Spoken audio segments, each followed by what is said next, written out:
I lay stretched out on the small sofa in my newly rented apartment on the east side of Atlanta, one hand holding a cup of hot tea, the other resting on my forehead as if trying to shake off the dizziness from a flood of text messages. My phone screen blinked on the coffee table calls from Mom, Dad, and even Brandon, my brother. The same three names flashed over and over like an endless loop, as if one more second of silence from me would make the phone explode from sheer overload. 6 months. 6 months since I walked out of that house, no arguments, no tears, not even the dramatic slam of a door. I quietly packed a few clothes, my old laptop, and my finance notebook into a faded duffel bag, then stepped outside just as the sun dipped behind the buildings across the street. No one stopped me. No one asked where I was going. No one imagined I wouldn't come back. They were used to Diana, the easygoing daughter, the reliable one, always paying the utility bills in a pinch. I was the invisible fixer behind every financial mess in the family, the one who stepped in whenever Brandon lost another job or Mom and Dad forgot their payment deadline on a new set of furniture. I used to think I was strong, that doing all that was right, that it was my duty. But now, in this tiny apartment just big enough for me and the silence, I finally understood. For nearly 10 years I'd been keeping alive a system I never built. A system where I was the only one running while everyone else just sat. The phone vibrated again. I didn't need to look to know it was Mom. I could already hear the start of the message in my head. "How could you do this to your family?"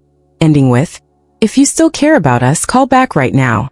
I didn't pick up, didn't even reach for the phone. I just leaned my head back, took a deep breath, and felt my chest grow a little lighter with every passing second. My name is Diana Miller. I'm 28, a financial analyst who earned a full scholarship to Georgia State University. I used to believe that if I just worked hard enough, stayed out of trouble, kept my head down, I'd be recognized. But the truth is, the more I did, the less I mattered. And the one time I stopped just once, the phone lit up like a fire alarm. Brandon, 32, dropped out after 2 years of art school, worked as a barista, a delivery driver, then went unemployed again. But he was the one with potential, the dreamer, the one Mom hugged when he failed and Dad defended like a war hero returning from battle. And me, the one who never left a trail of debt, never ruined a single plan, never asked for anything, somehow ended up being the ungrateful one. I remember the day I left. Mom was watching her favorite TV show. Dad had his eyes glued to the car insurance spreadsheet, and Brandon was stretched out on the couch with his gaming console. No one noticed me walking past with a bag. No one asked why I wasn't dressed for work. Not a single "Where are you going?" And now, after 6 months of silence, they're trying to reach me like I'm the lifeline they tossed aside and suddenly want back. I glanced at the phone again, still buzzing. I didn't turn it off, just let it ring. Every vibration felt like proof that I had finally broken free of the invisible rope that had bound me for a decade. And for the first time in my life, freedom smelled like a quiet afternoon where every sound belongs only to me. I started working at 16, not to buy cute clothes or hang out at coffee shops like my friends, but because I knew if I didn't take care of myself, no one else would. While my classmates were getting picked up by their parents, I rode my bike 4 blocks to a pastry shop to wipe tables and mop floors, then biked home after dark. I used my first paycheck to buy a second-hand computer, the only thing that helped me keep up with classwork. No one asked if I needed help. No one asked if I was sleeping enough or if I'd had dinner. But when Brandon needed a new laptop despite dropping out, Mom had no problem opening a credit card and buying him a brand new MacBook, saying he needs it to restart his life. I was used to that upside-down logic. When I did right, it was expected. When Brandon messed up, it was because he was trying. Brandon's 4 years older than me, but if you looked at how things played out in our home, you'd think I was the older sibling. He always had an excuse, always got understood. When he quit his bookstore job because the boss was too controlling, Mom instantly defended him. No one can survive a toxic environment. When he misplaced the car Dad had just fixed, the first thing Dad said was, "Accidents happen." When I got a full ride to Georgia State, the only response was, "Couldn't you pick a school closer to home? Brandon might need the car." When I got hired by the biggest investment consulting firm in the area, Mom just said, "That's so far. He'll take us to our doctor's appointments." I honestly can't remember the last time they said they were proud of me. Maybe they never have. I used to think if I just kept working hard, kept proving myself, they'd eventually see. But the more I did, the more I became just a walking wallet. When they wanted to repaint the house, Could you help a bit? When Brandon wanted to sign up for an online art class, Diana, could you front it for now and we'll settle up later? At first, I thought it was just temporary money trouble. I agreed to help here and there. But here and there turned into everything, from electric bills, appliance repairs, to gas money for Dad's car. I sent the money regularly. No thank yous, just more asks. This month's a bit tight. Can you add a little more? I tried to stay quiet, told myself I was helping, that family should stick together. But every time I came home after grinding through weeks of work, I'd see Brandon lounging on the couch, feet on the table, gaming. Mom would be in the kitchen making his favorite dish. Dad would be telling the same story about how my son won an art contest back in 5th grade. I'm not heartless. I used to care about the smallest things. But the one thing I can no longer do is live a life where effort is invisible and failure is celebrated like a triumph. I remember one day when I told Mom I was saving to buy my own place. She casually said something I'll never forget. A girl buying a house on her own? Aren't you worried people will think no one wants to marry you? I didn't answer, but that was the moment I knew I would never earn their honest approval, not because I wasn't good enough, but because in their eyes Brandon would always come first, and me, I was just the backup plan when things fell apart. That truth, bitter as it was, made me stronger. 6 months ago, when I finally walked out, I didn't cry, didn't yell. I just left, like the only person in the family who realized if I didn't save myself, I'd forever be the one holding the balance in a world tilted to someone else's side. I remember it started with a single message from Mom. Late one night while I was still at the office. Diana, we just lost power. Dad forgot to pay this month's bill. Can you help? I'll pay you back tomorrow. I didn't think twice, sent $1,260 that night, along with a text. Next time, remind Dad to pay a bit earlier. Of course, I never saw a dime back. Then came the water bill, the gas stove repair, supplements for Dad. Each one came with a reason that sounded so reasonable, it would have felt heartless to say no. At first I thought, it's fine. I make decent money. But that little help quickly became everything. They stopped asking, they started assigning.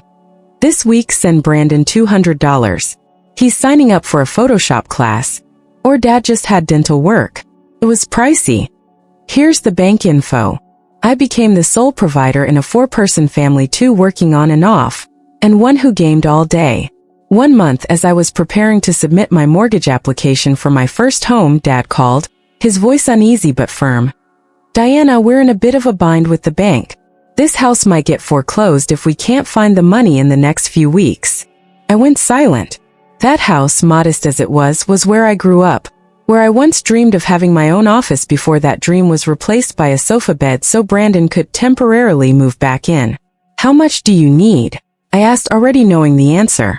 Around $980 a month for just maybe a few months, just until your dad and I get back on our feet.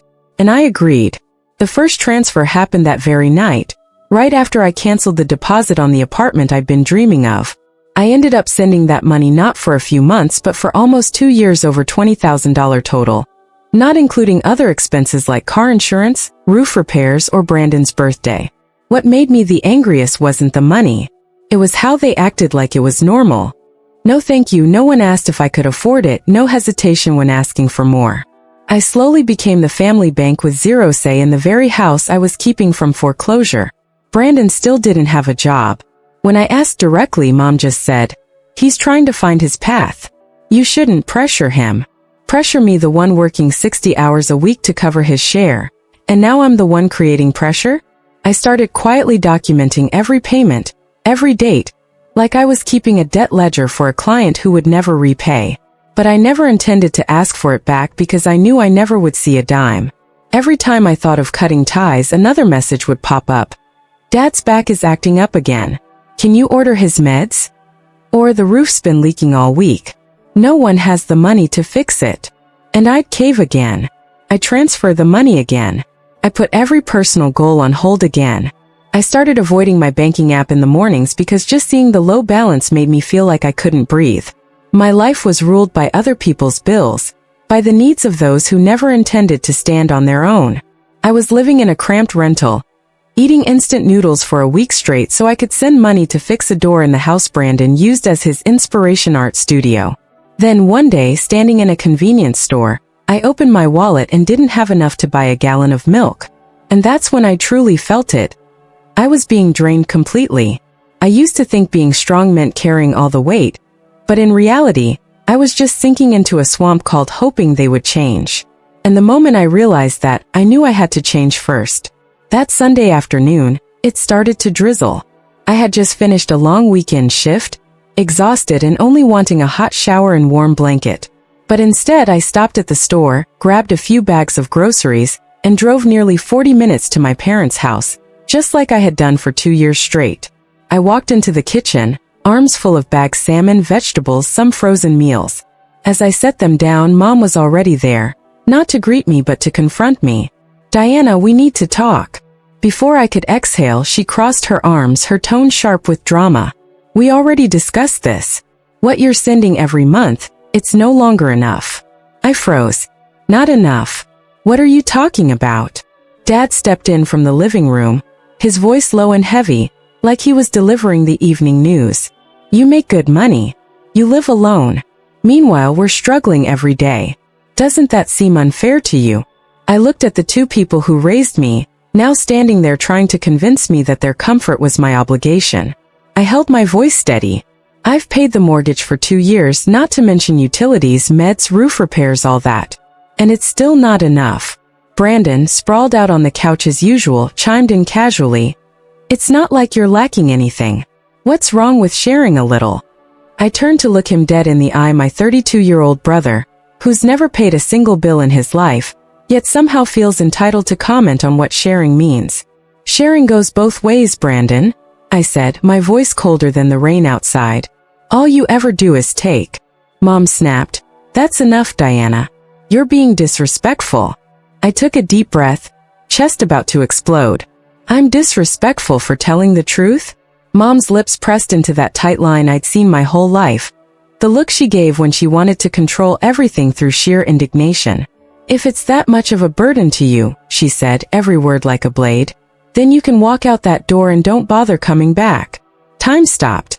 That sentence, if only she knew how often it echoed in my mind. But this time no one tried to stop me. No one called me the good daughter or the quiet one who sacrifices. They didn't pull me back. They just pushed me to the edge and waited to see if I'd jump. I dropped the last grocery bag on the table, didn't even bother opening it, didn't put anything in the fridge like I usually would. "All right," I said, soft as a breeze, sharp as steel. "If that's how you feel, then I hear you loud and clear. I'm leaving." I turned and walked out. My steps were heavy but certain. No one followed. No one called my name. Just Brandon muttering something behind me, maybe, "So dramatic," or something like that. I walked out of that house empty-handed, hollow, but with my back straight. The rain soaked my hair, my clothes, but for the first time I felt light, like the weight I had carried for years wasn't duty, it was chains, and they had finally fallen. I didn't drive straight back to my little apartment. I pulled into a quiet gas station, opened my contacts, stared at Mom, Dad, Brandon, then slowly pressed block. At that moment, I didn't know what was coming next. I couldn't picture the chaos that would unfold when they realized their personal ATM had gone silent. But I knew one thing for sure. This time I wasn't coming back, not out of pride, but because I had finally learned that kindness isn't infinite, and blind sacrifice only teaches people to expect you as default. My new apartment was on the 3rd floor of an old midtown building with chipped white paint and hallways that always smelled like old wood. But to me it was paradise. No one woke me at 6 a.m. to schedule doctor's appointments. No one texted at midnight to ask if I could front the gas bill. I no longer had to race across 3 counties with bags of food for a dinner no one touched. I moved in with just 2 suitcases and an old comforter, but the relief I felt was like learning how to breathe again. Every morning I got up with my alarm, made coffee, opened the window and let the light pour in. No TV blasting from the living room, no Mom's complaints, no Dad's coughing fits. When I got home late, I spent weekends reading, learning new skills and walking around Piedmont Park, where I didn't need to hold a phone to my ear for an hour listening to another emergency that somehow meant more money. I cut all financial ties, no transfers, no bill payments, no doctor appointments, no groceries. My bank account slowly steadied, and for the first time in years I started building savings, a simple thing I never thought I'd be able to do. But that peace only lasted until month 3. It started with a text from Mom. "Diana, your dad just got a warning letter from the bank. Something's going on. Call me." I read it, set the phone down, and didn't reply, not because I didn't care, but because I knew that something was never about health or safety. It was always about money. And sure enough, a few days later my dad called. "We need to have a serious talk. The house situation can't be put off any longer." I didn't pick up. They called again every single day. First their voices were calm, then pleading, then accusatory. Mom texted, "Are you really going to abandon your parents?" Brandon left a voicemail. "You should know this isn't a joke. Everyone's struggling." I didn't respond. The calls kept increasing week by week, like they believed if they called enough I'd eventually cave. I changed my work number, blocked a few contacts, but I couldn't stop myself from reading the long messages, sometimes paragraphs long, accusing me of being different, heartless, cold. I wasn't cold. I was healing. Then one Monday afternoon, just as I was leaving the office, my phone lit up. It was Brandon. I didn't answer, but this time his voicemail had lost the urgency. It was sharp, accusing. "What do you think you're doing, feeling proud of yourself? You don't get to walk away from your family just because life feels easier now. If Mom and Dad lose the house, that'll be your fault." I stood frozen in the parking lot, replaying the message 3 times, and I didn't know whether to laugh or be angry. After all those years of skipping meals, all the thousands of dollars sent without a thank you, and what I got in return was blame, I picked up my phone and slowly typed out a message. "I've covered my part in yours for years. If things fall apart now, maybe it's time everyone asked who never did anything." I didn't send it. I deleted it because I knew no words would ever change how they saw me. To them, I was never a daughter, never a sister. I was a solution. And when the solution stopped working, all they had left was blame. I slipped my phone into my pocket and walked down the golden-lit sidewalk, feeling a little bit lighter.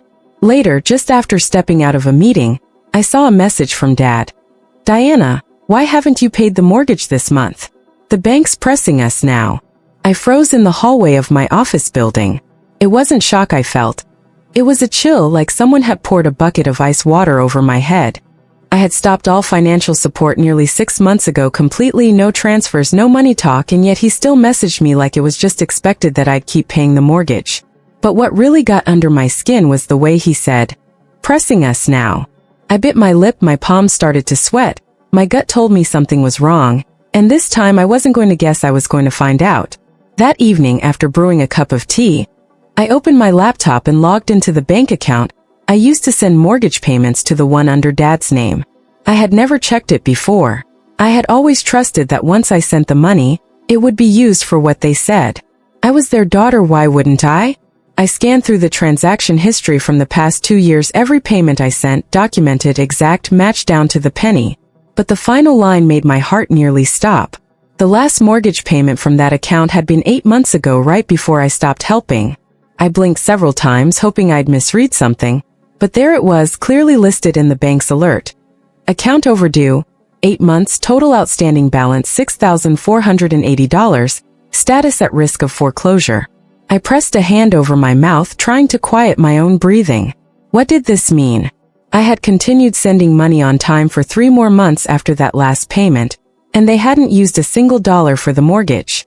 I pulled up my personal banking app. Sure enough, almost $3,000 sent after the final payment gone. They had received it but didn't use it, didn't explain, didn't say a word. A cold wave ran down my spine. It wasn't just disappointment. It felt like betrayal, like someone had stabbed me in the back with the very trust one gave them. I didn't call immediately. I needed more proof. The next morning I called the bank, this time as someone who previously helped manage family payments. I calmly explained my concern that my parents might be struggling and not telling me. After some verification, the support rep confirmed, that account hasn't had a full mortgage payment since the beginning of the year. It's now under special collections. I thanked her and hung up. The world spun around me. No more doubt, the money I sent during those last months was not used for the house. So where did it go? I didn't know, but it wasn't for what they begged me for. That night I couldn't sleep. I left the light on, lying stiff on the couch, staring at the ceiling. One question echoed in my mind. How long had they been lying to me? I thought about all the things Mom used to say. It's only temporary, honey. If it weren't for you, we'd starve. "Your dad's so worried, please help us get through this." And then I remembered the look in Brandon's eyes the day I walked out, not regret, but fear, not because I was leaving, but because the source was drying up. I picked up my phone and typed a message to Dad. "I just spoke with the bank. They said the mortgage is 8 months overdue. I kept sending money, so what happened?" No reply, not right away. But 15 minutes later, the phone rang. Caller ID, Dad. I didn't answer. I sat there listening to the ringtone echo like a ghost from a past I once blindly believed in, but now finally spoke for itself. The third call came at 10 p.m. I stared at the screen, my hands cold, my heart a storm of anger and heartbreak. I knew if I didn't pick up, they wouldn't stop. And this time I was ready to listen but also ready to speak. I hit answer. "Diana, it's Dad." His voice low and tense. "So, I guess you found out about the bank." I kept my voice calm. "I didn't just find out. I confirmed it. The mortgage is 8 months behind. I kept sending money, so where did it go?" He paused, then sighed. "I know you're angry, but it's not what you think." I gave a bitter half smile. "Not what I think. I sent money for the house. The house didn't get paid for."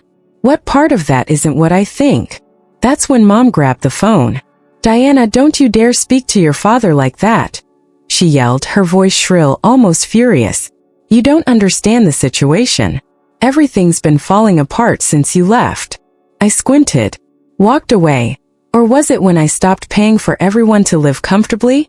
"You don't speak to me like that," Mom snapped. "I've done everything I could. Brandon lost his job, your father's back is acting up, the house is falling apart, and you just turned your back on us." "No, Mom," I said, my voice lowering. "I turned my back after you all drained every last dollar from me, and still had the nerve to say it wasn't enough. I am not obligated to fund your repeated bad choices." She fell silent for a few seconds, then her voice returned, trembling, slipping into that familiar, rehearsed sobbing. "Diana, we're family. Families are supposed to help each other." I cut her off for the first time, not letting her steer my emotions. "Help has a limit, Mom, and I've been treated like a free ATM for years. Worse, the money I sent wasn't even used for what you claimed. You lied to me." The pause was so long I thought she hung up. Then Brandon's voice barged in. "You're blowing this way out of proportion. They just need a little time. And you're acting like the whole world owes you something." I let out a laugh. "The world doesn't, but this house definitely does." "You're being selfish," Brandon hissed. "You weren't like this before." I answered softly, voice like ice. "Before I was just stupid." "Diana, don't talk like that." My dad came back on, his tone lower, worn down. "We messed up, okay? But you're all we've got. We will pay you back, I promise." I let out a dry, joyless laugh. "How many times have you promised that?" Another long silence. "You know, if you don't help, we could lose the house," he said. "We're about to lose everything." I tightened my grip on the phone, my chest felt heavy, but my words came out clear. "Then lose it. That's not my responsibility anymore." "Diana, you can't what?" "Can't walk away after being pushed to my limit." I cut him off. "I've carried this family for nearly a decade while Brandon sat around burning money and judging me. And now the moment I stop, I'm the heartless one." Mom cried again. Brandon muttered something in her ear. Dad started pleading, but I didn't really hear them anymore. Their voices echoed like ghosts from a world I no longer belonged to. I took a deep breath. "I'm done helping, not because I'm cruel, because I've done more than enough. You all need to learn how to live without me. That's the only thing I'm leaving behind." And I hung up, not in anger, in peace. After that final phone call, I powered off my phone and left it on the table for 3 full days. No texts, no calls, no threats, no fake sobs, just silence. And I had never tasted silence so sweet. The next morning I woke up early, made myself a cup of coffee, and stepped out onto the balcony, watching the city slowly wake under soft golden sunlight. My apartment was small, unremarkable, the ceiling a little low, the wooden floor creaking under my steps. But for the first time I felt like a place truly belonged to me. No one knocking to ask for money, no one making me feel guilty for living my own life. Freedom, it turned out, wasn't loud. It was quiet, gentle, like that first breath after breaking through the surface of the water. But even silence can get scary when night falls, when there's no more work to fill my thoughts. I start to wonder, did I go too far? I cut everything, all support, all contact. I let the house I helped save teeter on the edge of foreclosure. I left them people who once raised me to navigate the chaos alone. I used to be the backbone. Now I was the one who let go. Was I too harsh? I went back to my voicemail, the one I had been avoiding all week. A message from Mom. You'll regret this. That house means everything to me. One from Dad. We're out of options. If you don't help, and Brandon, short and bitter. You're letting this family sink just because of your pride. I listened to every word, didn't skip a single one. But this time I didn't cry. I just felt tired. They always knew how to make me doubt myself. For years they tied me down not with chains, but with guilt, with lines like, "You're the pride of this family," or "We'd be lost without you." But that pride was never shown as gratitude.